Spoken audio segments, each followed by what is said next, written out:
Marami ng barkada ang humarap sa kanilang takot. Sino pa kaya ang may lakas na harapin ito? Hello? Good evening, Anjo. Si Femto ng Pinoy Fear Factor. May hamon ako para sa barkada mo. Call ba kayo sa Glow Barkada Challenge? Call kami. Sige, tawagan mo na sila at magkita tayo sa Pinoy Fear Factor Stunt Area. Okay. Para mas exciting ang trip, hinamon pa ni Fem ang barkada ni Nina. Tinawagan nila Nina at Anjo ang kanilang barkada gamit ang Only Calls Night from Globe. For only 20 pesos, enjoy unlimited calls from 11 p.m. to 6 a.m. Text UNYT space 20 to 2868 to register. Sa Globe, connected ka 24/7 sa iyong barkada at pamilya. Takot ako sa booster. Since nung bata pa ako, feeling ko tutukain ako eh. Ang fear ko ay mabalian ng buto. Sana hindi masyado physical yung stunt. Takot ako sa malalaking daga kasi yung mom ng friend ko kinagat sa pa and ang daming na-inject sa kanya. Takot ako sa aso dahil nung bata ako, nakagat ako. Sa stunt na ito, masusubok ang inyong bilis sa paglilipat ng kalamansi from one container to another. Pero dahil Pinoy Fear Factor ito, papaasimin pa natin ang stunt na ito. Macho, halika na dito. Sa Kalamansi Pit Challenge, bawat isang barkada member ay kailangang maglipat ng 5 kalamansi na pinalilibutan ng maraming talangka. Susundan siya ng sunod na kabarkada hanggang malipat nila ang 15 kalamansi. Ang barkadang pinakamabilis ang oras ang mananalo. 3, 2, 1, vamos! Nung una bago ko sa gawin, parang nakakadiri kasi ang baho niya eh. Susunod! Dali!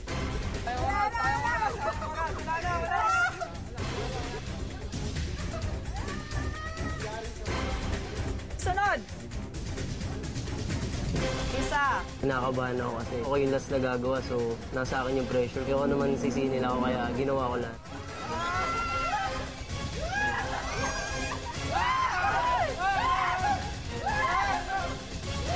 Kalamansi!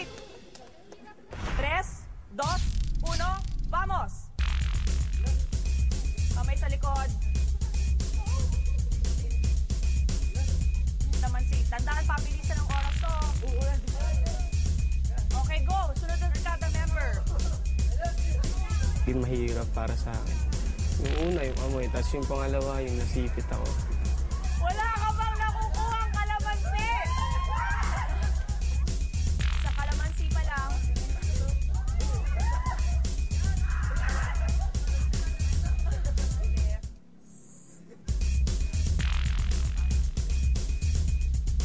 Okay, dahil napakatagal nyo na, hindi mo na kayang habulin ang oras ng kabilang grupo. Ang barkadang Fearless ay nakapaglipat ng 15 kalamansi sa loob ng 1 minute 45 seconds. Congratulations, barkadang Fearless! Ito ang inyong premyo mula sa Globe.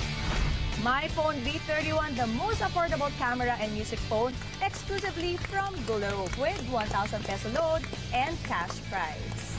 Ngayon, pwede na kayo mag-Only Calls Night. Sa Globe Connected kayo 24/7. 3, 2, 1, suelten la bolsa!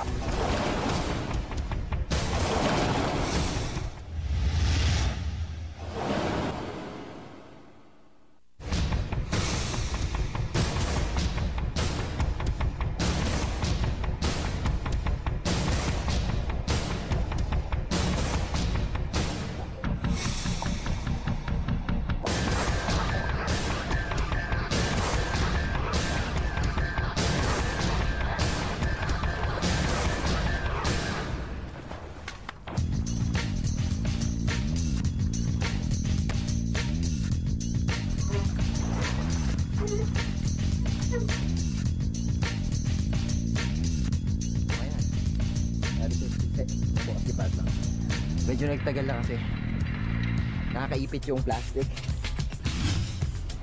pero okay naman.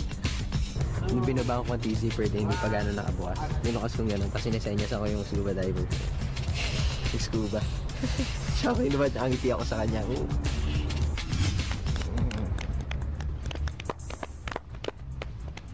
Kuya, tip. So, bigat lang yung ano. Ano, Manuel? Yeah. Nahirapan ka ba doon? Di naman. Huwag lang mag-panic tsaka presence of mind. Kasi mabigat yung plastic pag bagsak. Pero pag puno na siya ng tubig, bubuo na siya. So, madali na lang nung nasa ilalim na. Okay. Hoy, Manuel, dahil nabuo mo ang hamon, ngayon pa lang masasabi ko na ang ligtas ka na sa quinta ronda de eliminasyon. At dahil nakalusot ka, sige, ibibigay ko na sa'yo ang pangalang Super Manuel.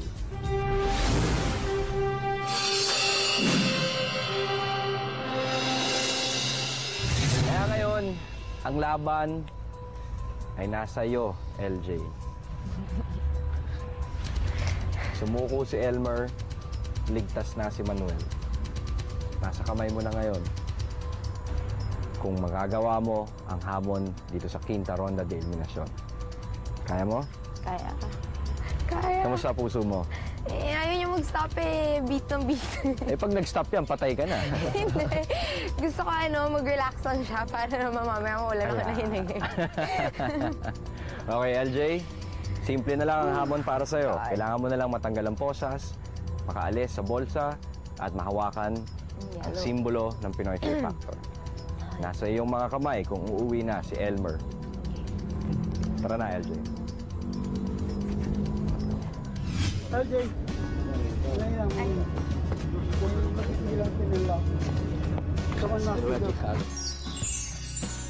Wait, thanks. Kailangan galing ako.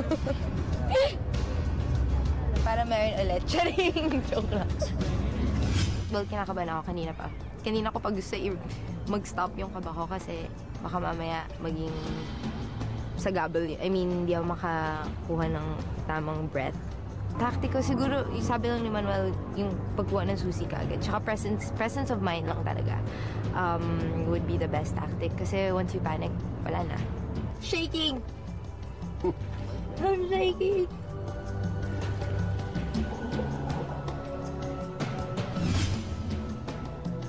Suman la bolsa, por favor.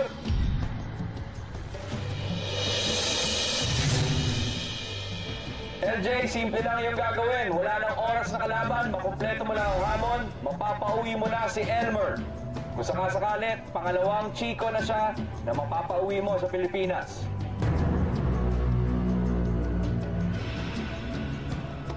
Handa ka na, LJ? Ito na, simula na yung hamon. 3, 2, 1, suelten la bolsa!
Nakainom ako ng tubig pag higop ng plastic.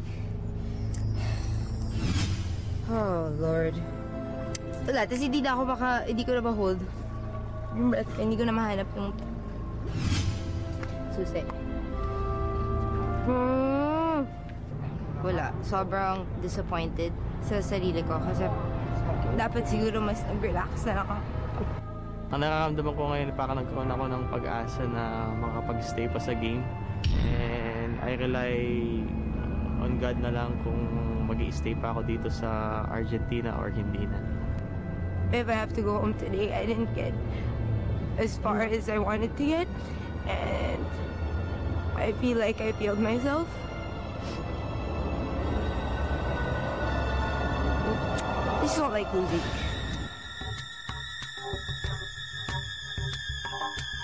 Sila LJ at Doc Elmer, sino sa kanila ang panglimang uuwi sa Pilipinas? Ikaw ang panlimang partisipante na uuwi sa Pilipinas.